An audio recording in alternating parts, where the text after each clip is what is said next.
This is Max after I got the exhaust reinstalled. Well, not reinstalled, but updated. From the stock exhaust to a Vortex 40 series performance mufflers.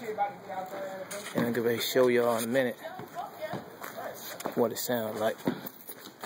I did the before, so this is the after.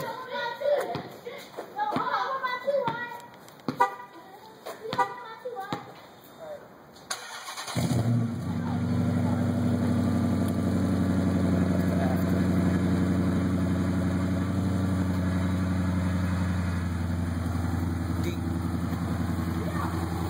Nice and deep. That's how I like it.